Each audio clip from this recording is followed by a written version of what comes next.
Good evening. I'm Debbie Gevir. And I'm Naomi Ferziger. We're so thrilled to take part in the Siyum, and first we want to open B'chvodach Sanya.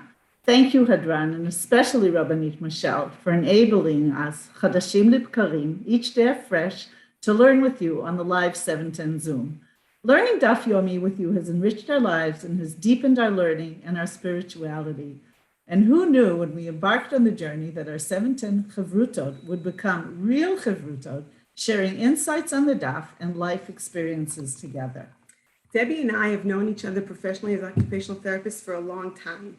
Over the past year and a half, we've been engaged in professional conversations surrounding the Daf, collecting ideas over WhatsApp and discussing topics that jump out to us from the Daf in a professional context. Tonight, we selected a few of the many ideas that we've collected throughout Seder Moed.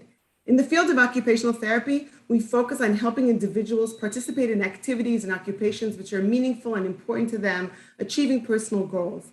In brief, this process requires first analyzing in great detail the components of an activity, secondly, honing in on the skill set necessary for the individual to perform the activity, assessing abilities as well as challenges, and thirdly, devising strategies which can be helpful to enhance performance and involvement.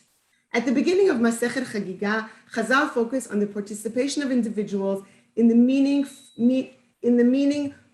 meaningful ritual activity of mitzvat ha're'iyah, aliyah l'regel to the Beit HaMikdash on the holidays. Hakol chayavim bere'iyah chutz mi. All are obligated in re'iyah except for. Here we see inclusion as well as exclusion, but we also see the challenges and limitations that arise for individuals to perform this mitzvah.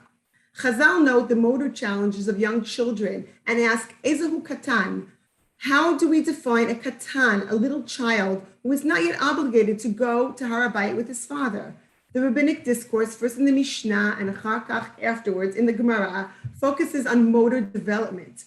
Beit Shammai says the katan is mi she'eino yachol lirkov aktefo shel aviv, one who doesn't have enough trunk stability to straddle his father's shoulders as he makes his way through the crowds on the way to the Beit HaMikdash. Beit Hillel states the katan is kol she'eino yachol la'alot v'le'echotz biyado shel aviv, one who is not able to walk alongside his father, holding in his hand, a higher level of motor development. Like the child, the Mishnah and the Gemara mention others who are not independent walkers and are not able to, and who are also exempt from re'iyah. For example, the chiger, the suma, the chole, the azaken, the blind, sick, elderly, one who limps or is an amputee. Rava adds, those who can't perform re'iyah and go up to aliyah l'regel by foot are le'atuye mefanke. A possible sensory limitation is identified here by Rashi, who explains mefanke as those who cannot walk barefoot, a requirement for worship in the Beit HaMikdash. From an occupational therapy perspective, this alludes to those who may be challenged due to motor disability or a sensory sensitivity. The Gemara on Daf Vav Amud Aleph again uses the word mefanke in regard to Shmuel, who was not brought to Shiloh, though according to Rebbe, he could already straddle his father's shoulders.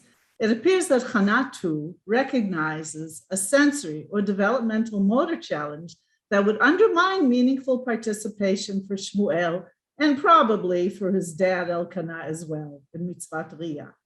It is interesting to consider that when Beit HaMikdash will be rebuilt, with today's technology and adaptive devices, the potential that exists to enable inclusion in Mitzvat Riyah for other groups as well. Another idea we want to share with you this evening is taken from Yom Yutet, which discusses the Kohen Gadol on the night of Yom Kippur, who was not allowed to sleep that night.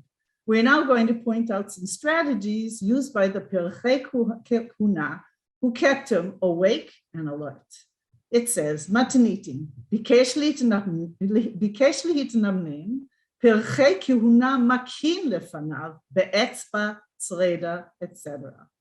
After Rabbi Yehuda explains that tzreda is agudal, a thumb, he models, just as we would in therapy, why the sound of finger snapping would be appropriate for keeping the Kohen Gadol up at night. By the way, the words Sridat Etzbaot is used in modern day Hebrew, meaning just that, finger snapping. In fact, finger snapping is part of the well-known hand function assessment used by occupational therapists today. Going back to the night of Yom Kippur, though, the Daf in Yoma continues to elaborate on additional sensory strategies to keep the Kohen awake. The Perchei Kiuna had the Kohen Gadol perform a kidah, a special bowing, perhaps like a handstand. Rav Steinsaltz explains, קשה מאוד לעשותו, ועל ידי מאמץ זה היה מתעורר. It was a very difficult position to perform, and the exertion would arouse him.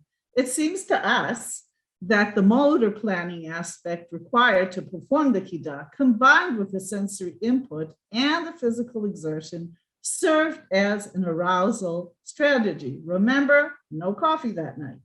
An additional sensory stimulating activity is mentioned. The Pirchei Kuna would sing to the Kohen Gadol, providing him with the necessary environment to maximize his performance on the holiest day of the year. We as occupational therapists often recommend a variety of sensory, motor, cognitive, or metacognitive strategies to enhance achieving personal occupational goals. Perhaps a bit less lofty than that of the Kohen Gadol, it's significant and meaningful for our clients. One of an occupational therapist's expertise is evaluation and treatment of writing disorders. It was hard not to get excited about the discourse in Megillah, Daf Bet, Amud Bet, regarding the end letters, the Otiot Sofiot, Mem Sofit, Nun Sofit, etc., which many of our clients have difficult forming or even remembering, and viewing the mnemonic device that is mentioned there, followed by a discussion, a very important one, about Chidushei Torah. It says there, V'amar Rabbi Yirmiyah, v'itema Rabbi Chia bar Abba, mansepach, Sofim Amaru. Rabbi Yirmiyah, and some say it was Rabbi Chia ben Abba, mentions that the prophets created these end letters, which they simply called mansepach. In there are all those otiot sofiot. Guess what? I've tried it. The strategy works. I've already tried it out on a client. Thank you so much for this opportunity to share a few thoughts from Seder Moed from an occupational therapy perspective. And yishar koach to everyone taking part in Siyum Seder Moed.